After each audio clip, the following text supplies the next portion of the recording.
Crédit immobilier, l'apport explose. Bonjour à toutes, bonjour à tous, ici Sophie Vergès, je vous souhaite la bienvenue sur ce nouvel épisode de podcast.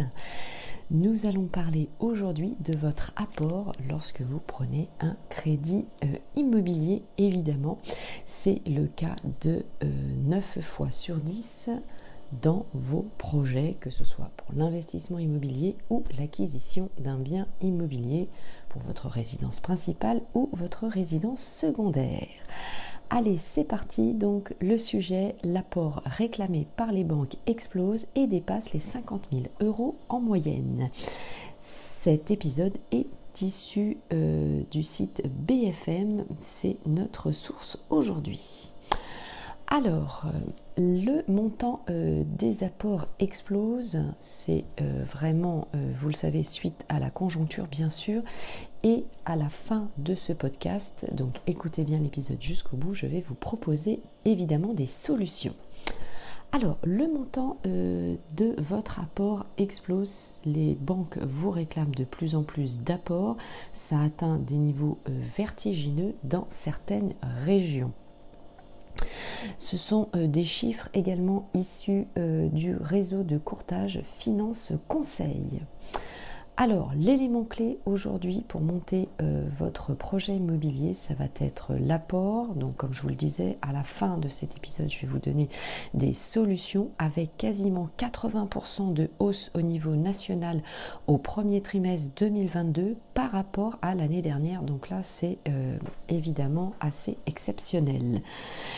Il vous faut désormais exactement 52 594 € d'apport personnel en moyenne en France contre 29 405 € l'an dernier. Donc c'est évidemment une progression spectaculaire et ce montant en fait va correspondre à pratiquement 20% du coût total de votre projet, donc apport et crédit immobilier d'un coup inclus.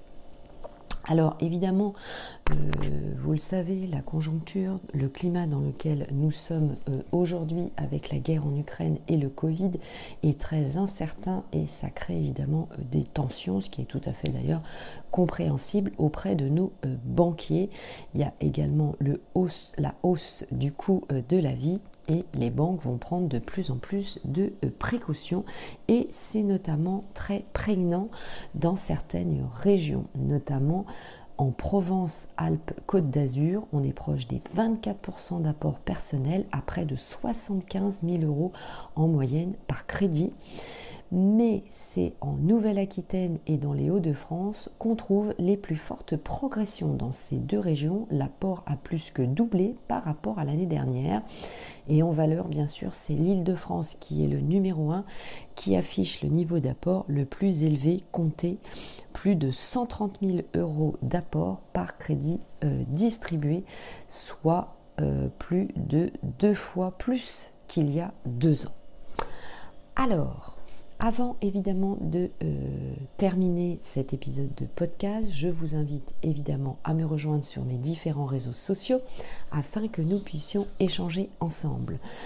TikTok, Instagram, YouTube, Facebook et bien sûr Clubhouse où je vous réalise régulièrement des masterclass pour vous aider au montage de vos projets immobiliers. Alors, mes solutions maintenant, eh bien, je vais vous en donner évidemment 2. Déjà, dans cet épisode, je vous en donnerai plus évidemment lorsque vous me rejoignez sur mes lives.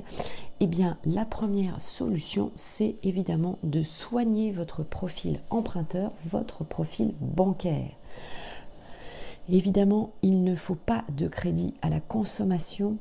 C'est-à-dire que vous allez solder évidemment tous vos crédits si vous en avez avant de reprendre un autre crédit et donc pas de crédit à la consommation, pas de crédit ou solder votre crédit immobilier si vous en avez déjà un, pas de jeu de paris en ligne. Vous le savez, les banques regardent si vous jouez en ligne puisque c'est un risque évidemment pour elles.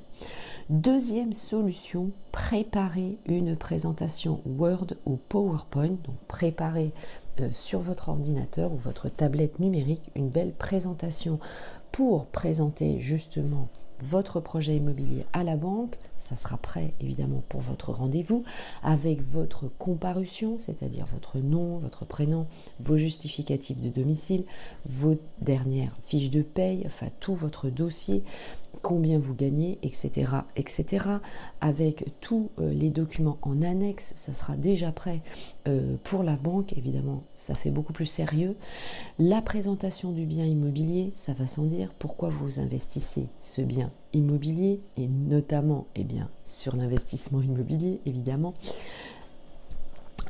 Comment, à qui et à quel prix vous allez louer le bien immobilier avec en annexe, et ça se fait beaucoup maintenant, c'est ce qui va vous permettre d'obtenir votre futur crédit immobilier sous de meilleures conditions. C'est bien sûr annexé si vous louez en investissement le futur bail ou le projet de bail, évidemment de location. L'idéal, c'est d'avoir évidemment bien sûr cherché déjà votre futur locataire. Savoir sous quelle structure juridique vous allez acquérir. En effet, est-ce que vous l'acquérez en personne physique, en personne morale, c'est-à-dire sous égide d'une société civile immobilière, d'une holding, etc., etc. Avec bien sûr votre plan de financement, le montant de votre apport. Allez, c'est le sujet du jour. L'objet, c'est bien sûr de négocier votre apport, hein, vous l'avez compris, et la rentabilité du bien sur 3 ans. Alors, pourquoi évidemment vous investissez à cet endroit-là, etc., etc. Vous l'avez compris, votre dossier doit être très complet. Et bien ça y est, maintenant vous savez tout. Je vous souhaite bon investissement et bien sûr nous nous retrouvons sur les réseaux sociaux. Allez, ciao, bye bye, portez-vous bien, je vous embrasse.